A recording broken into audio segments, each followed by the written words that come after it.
1 কোটি কর্মসংস্থানের কথা বলছি, অনেকে অবাক হয়ে যায়। 18 মাসে 1 কোটি কর্মসংস্থান আপনারা কিভাবে করুন? আমাকে অনেকে বলে, খসরু ভাই আপনারা একটু অ্যাম্বিশাস হয়ে গেলেন না, 18 মাসে কীভাবে 1 কোটি চাকরি দেবে? আমার উত্তর হয়, ইয়েস, আমরা অ্যাম্বিশাস,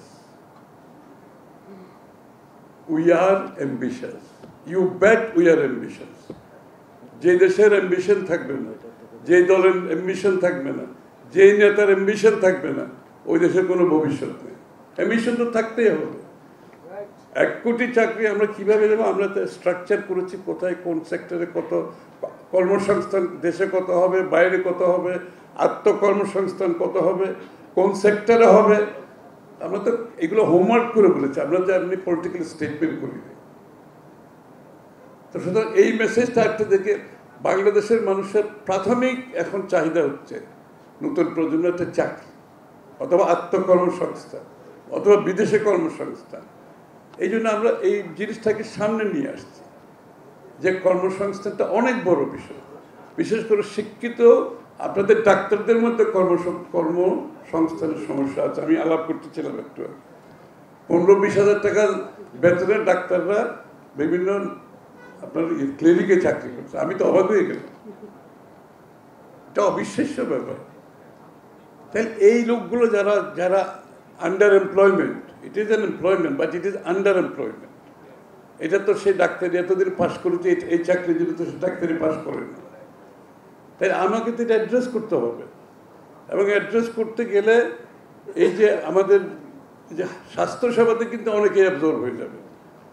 যে স্বাস্থ্যসেবার প্রোগ্রাম আমরা করতেছি, বিএনপি যেটা করতেছে, তারেক রহমান সাহেব যেটা করছেন, এখানে একটা বড় সংখ্যা অ্যাবজর্ব হয়ে যাবে। এবং এই আত্মকর্মসংস্থান, কর্মসংস্থান, বিদেশে কর্মসংস্থান, এই জিনিসটা আমরা কিন্তু সামনে নিয়ে আসছি, স্বাস্থ্যসেবার মধ্যে সামনে নিয়ে আসছি। এবং এটাকে বাস্তবায়ন করতে গেলে যে কাজগুলো করার দরকার, আমরা ইতিমধ্যে এই কাজগুলো করছি।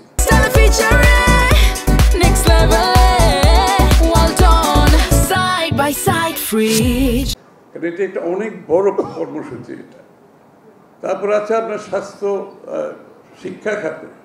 আমাদের শিক্ষা খাতে এখন কিছু নাই, আপনারা সবাই জানেন, শিক্ষা খাত ধ্বংস হয়ে গেছে। সুতরাং শিক্ষা খাতে যে আমরা এমপ্লয়মেন্টের সাথে আমাদের শিক্ষার একটা সম্পর্ক আছে, যে আমাদের সবাই কিন্তু ম্যাট্রিক, আইএ, বিএ, এমএ, ডাক্তার, ইঞ্জিনিয়ারের মধ্যে আছে, কিন্তু আমাদের ভোকেশনাল যে রিকোয়ারমেন্ট, সেই রিকোয়ারমেন্ট আমরা ওইভাবে ফুলফিল করি না। চায়নাতে 60% স্কুল থেকে 60% চলে যায় ভোকেশনাল স্কুলে। প্লাম্বার হয়, কি হয়, ইলেকট্রিশিয়ান হয়, এই জাতীয় যত কাজ আছে। এবং স্কিল ডেভেলপমেন্টের মাধ্যমে মিল ফ্যাক্টরিতে চাকরি করে, আইটি সেক্টরে চাকরি করে। আইটি সেক্টর বিরাট সেক্টর। আমাদের young generation matric, IA, BA pass করে যারা আনএমপ্লয়েড, তাদেরকে যদি আমরা স্কিল ডেভেলপমেন্ট দিই, আমরা গ্রামে গঞ্জের থেকে তারা কাজ করতে পারবে। এখন তো আপনারা জানেন, কল সেন্টারের মাধ্যমে লক্ষ লক্ষ ছেলে মেয়েরা কল সেন্টারে কাজ করতেছে, এবং উন্নয়ন আমাদের পাশের দেশেই করতেছে। এইটার জন্য আমাদের প্রোগ্রাম আছে যে আমরা 1 কোটি চাকরি তাইলে কোথায় দেব, এইসব এরিয়াতে কত হবে, ইন্ডাস্ট্রিতে কত হবে, আত্মকর্মসংস্থান কত হবে। তো সব কিছু মিলে যে তারেক রহমান সাহেবের যে দেশকে নিয়ে ভবিষ্যতের চিন্তা, প্রত্যেকটি, আমি বলি জনগণ জানতে চায় আমার জন্য কি আছে। আমরা খালি এটার উত্তর খুঁজতেছি এখন। প্রত্যেক দিন মানুষের চিন্তাটাকে আমার জন্য এখানে কি আছে, বিএনপির রাজনীতিতে সরকারে আসলে আমার জন্য কি আছে, এটা আমাকে তো ফুলফিল করার জন্য, তার জন্য আসলে কি আছে, এই মেসেজটা তাকে পৌঁছাতে হবে। সাথে সাথে সেটা বাস্তবায়নও করতে হবে।